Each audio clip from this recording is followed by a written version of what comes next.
What's up YouTube, Photoshoot here, back with another deck profile for this month. Last month we had a bit more of a competitive deck, or it was at least a bit more of a competitive deck in the past, which was Gladiator Beast. Today we're going to change it up a bit with another Lightsworn variant. We already profiled the pure Lightsworn variant on this channel, and now we got something a bit more interesting with Flamvellsworn. Originally I discovered this deck on the Who Needs Meta channel, and I immediately fell in love with this deck. It was kinda bricky, but also looked also very fun, and it gave me a bit of a nostalgia trip as well, because back in the day I played all the old Yu-Gi-Oh! 50s Nintendo DS games, and I remember playing this deck. I think it was on the 2010 Reverse of Arcadia game, which is one of my favorite games of all time, because I have so many childhood memory with this, besides of course the best Pokemon games in history, Pokemon Mystery Dungeon, especially the Explorers games, but that's not going to be the topic of this video today. So yeah, this deck plays basically more bricks than the pure Lightsworn variant, and the key card is, you can't recover the key card unless you want to play Magical Stone Excavation. But the good thing is you also have the option to play a deck with 3 Soul Charge. So if you resolve Rekindling, it's game most of the time.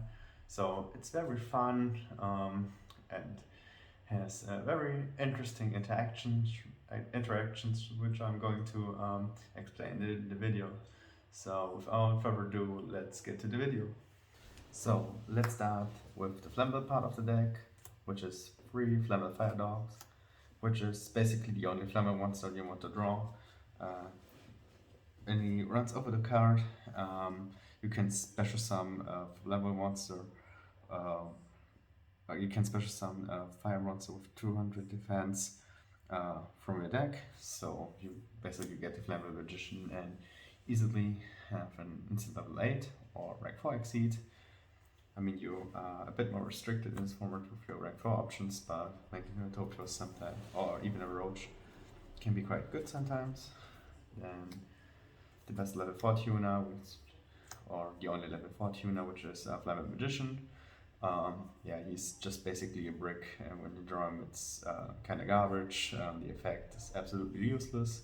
I mean, if you can make a Catasta and summon this, it can be a beat stick, but it's not very good. You don't want to draw this. Then, as level 3 option, 1 Flamvell Archer. The interesting fact about Flamvell decks in 2011 is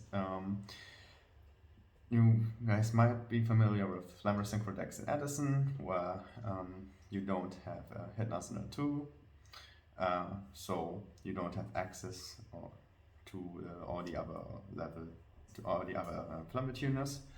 And Archer is also basically a brick, but instead of, when you don't want to summon him from deck that often, it still gives you kind of a lot of nice options, like going into a Black Rose, or with Lila, because you can also go into Arcanite Magician because you play Lila in this deck.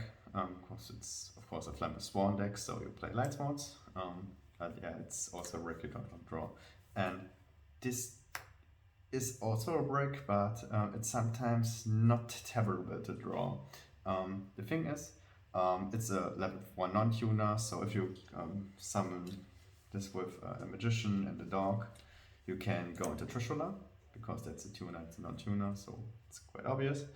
And also this card has some kind of nice interactions with this deck, because if it's destroyed by battle, unfortunately only by battle, you can search out 1 monster of 200 defense, so you're not restricted to fire monster, which means that you can not only search out Lila, which has 200 defense, but also a very important hand trap in this format, which is of course Maxi. So you can actually search Maxi in this deck, which is kind of interesting, but most of the time you want to mill this anyway, but it can come up. and it's at least better to draw than all the other tuners. Then we get to the lights ones, 2 copies of Lila. David originally played 3 copies of Lila, but I think instead of playing another Lila, you can also play another lights one, which also builds free and gives you a bit more of variety, which is 1 copy of Aaron. Kind of nice against cards like Spirit Reaper, of course, or shuffling back Sangan or Dandelion, which was summoned in defense. So you get some use for this, and it has 100 attack less, and it gives you an option, more options to deal with stuff. Then 1 Lumina, you would play multiples if this card wasn't at 1, so it's basically the best lights one, and also even more important in this deck because you have so many bricks, so many dead draws with the Flamvellsworn monsters or cards like Lower Bulb. So discarding cards also helps your strategy.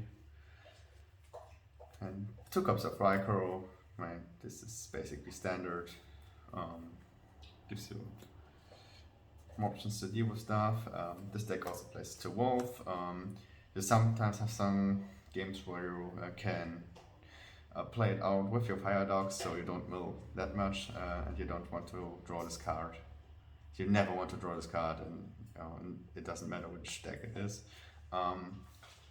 But this is because you don't play as Celestia, this card is not necessary to run a tree, and it's just another body for your rekindling place, so you can just see this as a pseudo for 5th rekindling target,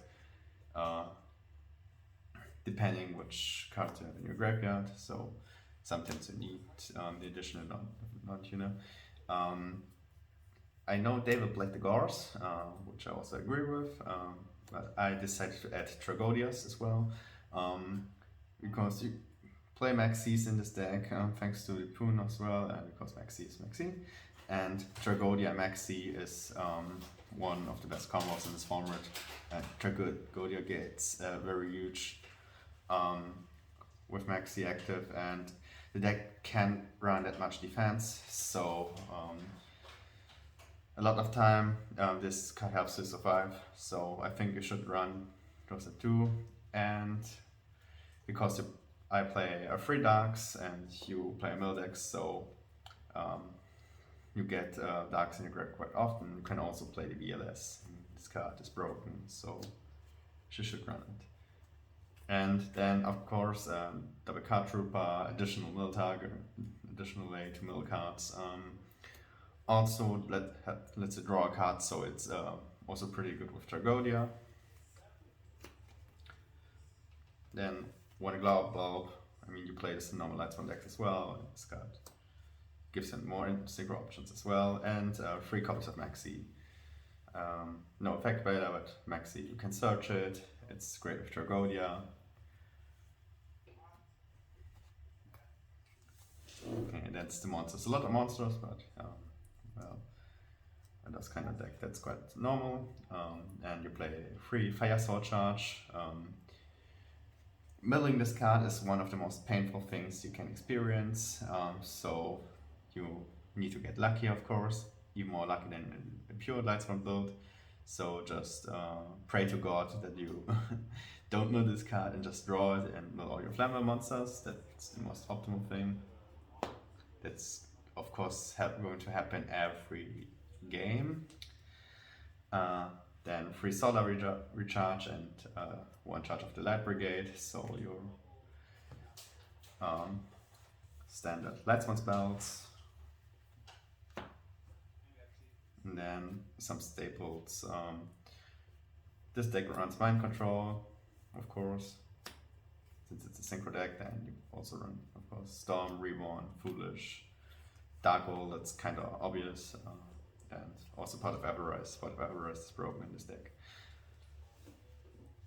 And then as a single copy trap, Treasure Strap Hole, so this is the only kind of protection you can play.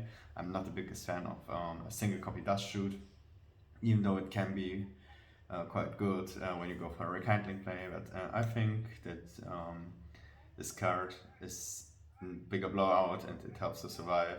It interrupts your opponent in some kind of way. Can deal with a lot of stuff. I think actually one of the most underrated cards in this format. Okay. So that was the main deck, and now we get to the extra deck. We get one Trishula, which you can make with your Rekindling plays, which is kind of nice.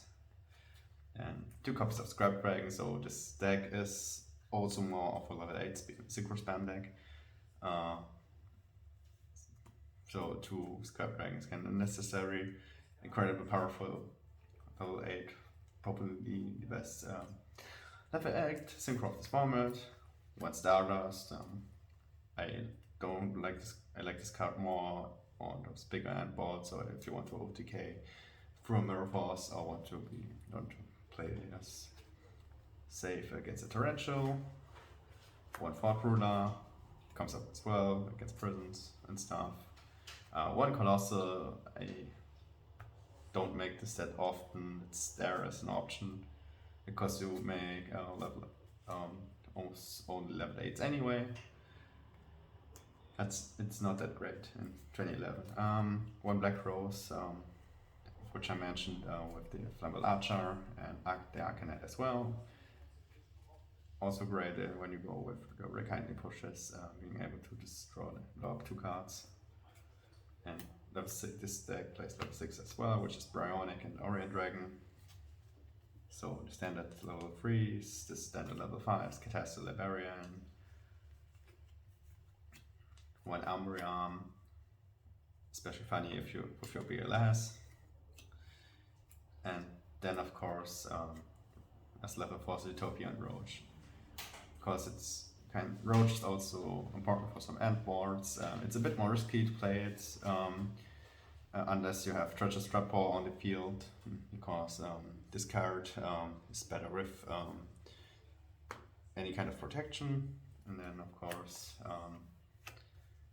tokens. So this was the Flamvellsworn deck profile. If you liked this deck, like the video, if you guys want to see more September 2011 content, make sure to subscribe. Of course, join our Discord as well, where you are going to experience our first tournament, and of course ranked games and other September 2011 stuff. So if you guys want to become citizens of the Tengu town, join our Discord, and until then, see you soon and goodbye.